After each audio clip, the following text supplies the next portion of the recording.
आप सभी को राधे राधे।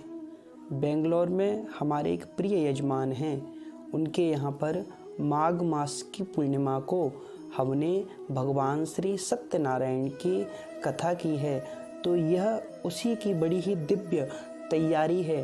तो आज हम आपको भगवान श्री सत्यनारायण की संक्षिप्त में थोड़ी थोड़ी कथा श्रवण कराएंगे एवं किस प्रकार की पूजा होती है वह भी आपको बताएंगे। हमारे प्रिय यजमान का फ़ोन आया कि पंडित जी हमारा आज जन्मदिन भी है, तो आप हमारे घर पर आकर के भगवान श्री सत्यनारायण की कथा कर दीजिए।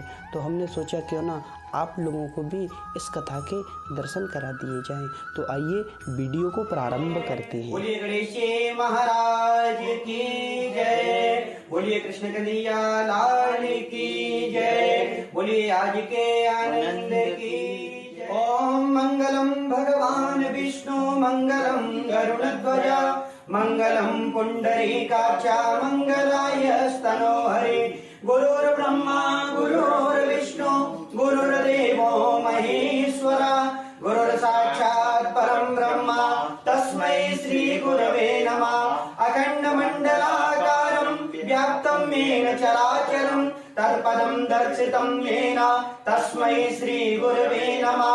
कृष्णाय वासुदेवाय हरये परमात्मने प्रणतः क्लेशनाशाय गोविन्दाय नमो। ओम ह्रीं स्वस्तिन इन्द्रो वृद्धश्रवाः स्वस्तिनः भोगा विश्ववेदाः स्वस्तिन तारक्षो वरिष्ठनेमिः स्वस्तिनो देवताः। नमः बोल दीजिएगा। नमः। लक्ष्मी नारायण भगवान को प्रणाम कीजिए। लक्ष्मी नारायण देवताभ्यो नमः। शंकर पार्वती जी को प्रणाम कीजिए। उमा महेश्वराभ्य हाथ जोड़ करके भगवान को प्रणाम करेंगे। ओम सुमगच्चैकदन्तश्च कपिलो गजकर्णिका लंबोदरश्च विकटो विघ्ननाशो विनायका धूम्रकेतुर्गणाध्यक्षो भालचन्द्रो गजानना द्वादशैतानि नामानि या पठे वक्रतुण्ड महाकाय सूर्यकोटि समप्रभा निर्विघ्नं कुरु मे देव सर्वकार्यजम्बो फलचारुभक्षणम्। उमासुतं शोकविनाशकारिकं नमामि विघ्नेश्वर पादपङ्कजविभूषिताय गौरीसुताय गणनाथ नमो नमस्ते। सिन्दूरवर्णं द्विभुजं गणेशं लम्बोदरं पद्मदले निविष्टं ब्रह्मादिदेवै परिसेव्यमानं सिद्धिर्युतं तं प्रणमामि देशम्। ओम सर्वमंगलमांगल्ये शिवे सर्वार्थ साधिके शरण्ये त्र्यंबके गौरी नारायणी नमोस्तुते। देवी प्रपन्नार्ति हरे प्रसीद प्रसीद मातरे जगतोऽखिलस्य प्रसीद विश्वेश्वरि पाहि विश्वं त्वमेश्वरे देवी चराचरता है। तो कोई हमसे छूट ना जाए, इसलिए समुद्र की पूजा करने से, कलश की पूजा करने से समस्त देवी देवताओं की पूजा हो जाती है, इसलिए हम कलश का आह्वान करते हैं। देवता बनना पड़ता है, देवताओं की पूजा करने के लिए हमको भी देवता के स्वरूप में, इसलिए तो भगवान से पहले आपका तिलक किया जाता है, क्योंकि पहले आप देवता बनिए, पहले आप उस लायक बनिए कि आप भगवान की पूजा कर सकें। ठीक है, तो इसी प्रकार आपको पहले सुंदर स्वरूप में आपको बैठाया, उसके बाद में हमने भगवान की पूजा प्रारंभ की। ठीक है, चलिए हाथ जोड़ करके भगवान नवग्रह से प्रार्थना करेंगे। शुक्रम सुखम संसनिम राहुर्बाहुबलं करोति सततं केतुकुलस्योन्नतिं नित्यं प्रीतिकरा भवन्तु मम ते सर्वे नकुलाग्रहा। ब्रह्मा मुरारिस्त्रिपुरान्त्यकारी वानो ससेवोमि सुतो बुधश्च गुरु च शुक्रा शनि राहु केतवा सर्वे ग्रहा शांतिकरा भवन्तु सर्वे ग्रहा प्रसन्ना। यहाँ पर कान्हा जी और शालिग्राम जी का हमारे यजमान द्वारा बड़ा ही सुंदर अभिषेक किया गया था, बड़ा ही सुंदर मंत्रों के द्वारा आप देख सकते हैं कान्हा जी का अभिषेक किया जा रहा है। आप भी दर्शन करें। पंचदासो देशे कृष्ण गोविंद हरे मुरारी हे नाथ नारायण वासुदेवा श्री कृष्ण गोविंद हरे मुरारी हे नाथ नारायण वासुदेवा। और अब यहाँ पर बारी आती है कान्हा जी का श्रृंगार करने की। तो हमने कोशिश की कि भगवान का दिव्य श्रृंगार करें। तो आपको स्क्रीन पर अभी कान्हा जी का एक फ़ोटो भी दिखा देंगे। राधे राधे। ओम नमो ब्रह्मण्य देवाय गौ ब्रह्मण्य हिताय च जगद्दिताय कृष्णाय गोविंदाय नमो। बोलिए सत्यनारायण भगवान। और अब बारी आती है भगवान श्री सत्यनारायण की कथा की, जो कि हम आपको थोड़ी थोड़ी सुनाएंगे। पूरी कथा भी हम आपको YouTube चैनल पर डाल देंगे, क्योंकि यह एक ब्लॉग के रूप में बनाई है। छोटी सी आपको समस्त चीज़ों के दर्शन कराए हैं। बाकी पूरी सत्यनारायण की कथा जो है हम अपने चैनल पर पुनः डाल देंगे। भुजगशयनं पद्मनाभं सुरेशं विश्वाधारं गगनसदृशं मेघवर्णं शुभांगं लक्ष्मीकान्तं कमलनयनं योगविज्ञानगम्यं वन्दे विष्णुं भवभयहरं सर्वलोकैकनाथं। सत्यनारायणाय नमः। कैसे सुना है? हिंदी में, संस्कृत में? हिंदी में सुना है? हिंदी में आपकी समझ में आएगा। हिंदी में सुनाएंगे कोई व्यास जी बन जाता। इसी प्रकार एक बार संतों को चिंता हुई कि आगे कलयुग आने वाला है और कलयुग में कोई भगवान का भजन तो करेगा नहीं, भगवान के लिए समय तो निकालेगा नहीं। जैसा कि आपने कहा था ना भी कि जब जरूरत पड़ेगी तो बार बार मंदिर में जाएंगे, बार बार भगवान के लिए प्रसाद चढ़ाएंगे, और जब हमारा काम हो जाएगा तो बोलेंगे कि अब सब हमने किया है, भगवान कौन है।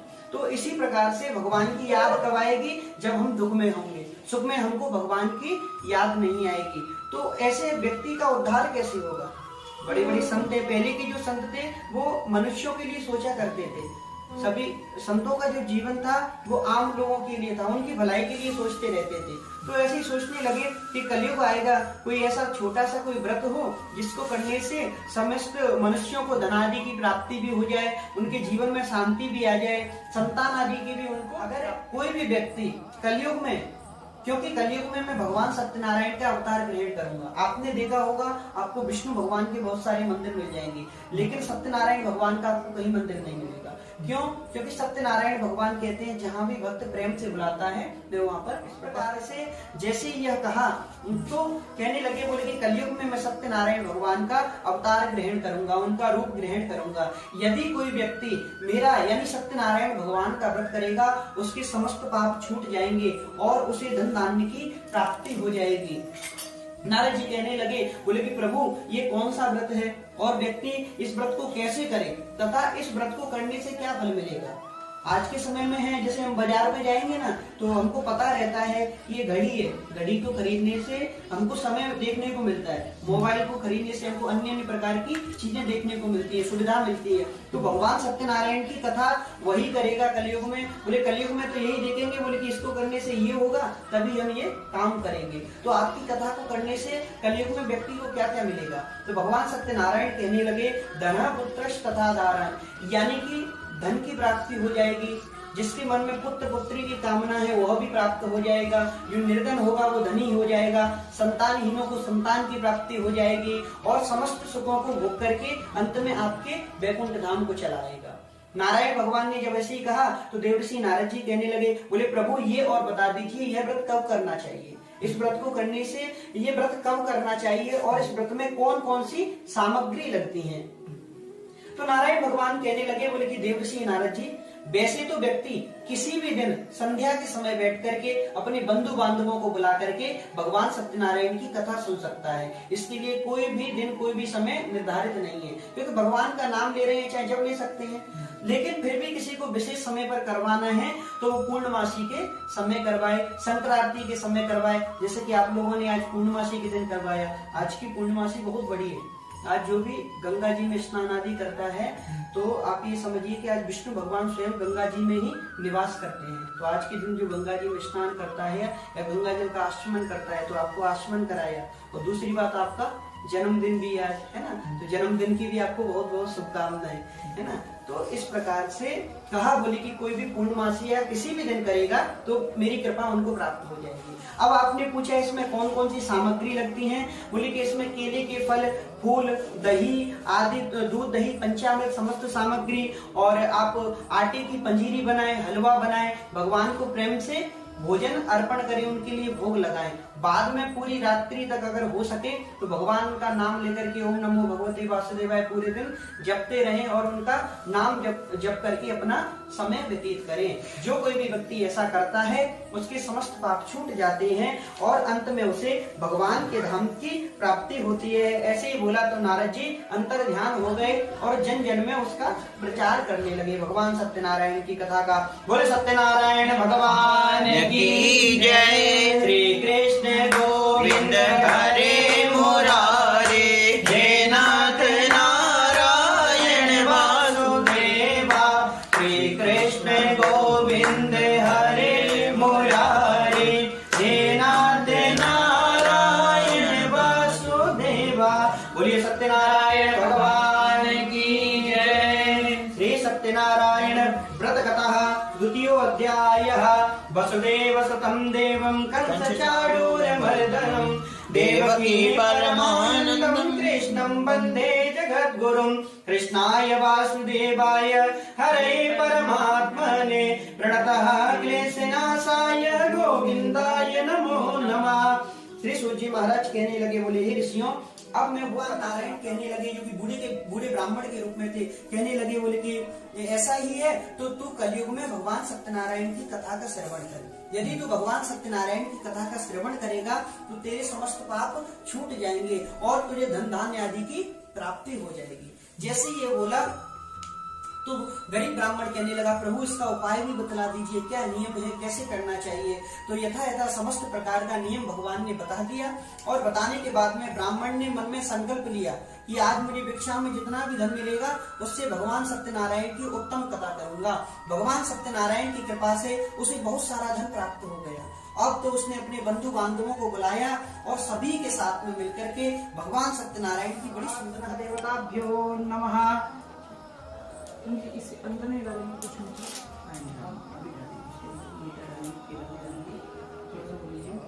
पांच बार घी की आहुति है, वो सुबह है ना। हाँ, ये पेन कैसे पकड़ते हैं, ऐसे इसको पकड़िए।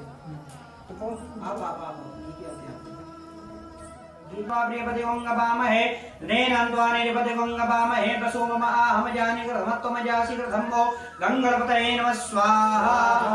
ओम गंगणपतये नमः स्वाहा। ओम गंगणपतये नमः स्वाहा। ओम गंगणपतये नमः स्वाहा। लक्ष्मी रमणा सत्यनारायण स्वामी, सत्यनारायण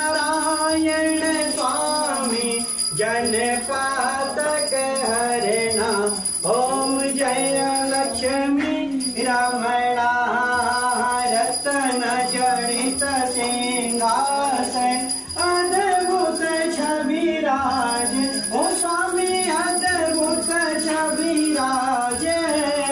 नारद करत निरंतर, नारद करत निरंतर घंटा ध्वनि बाजे।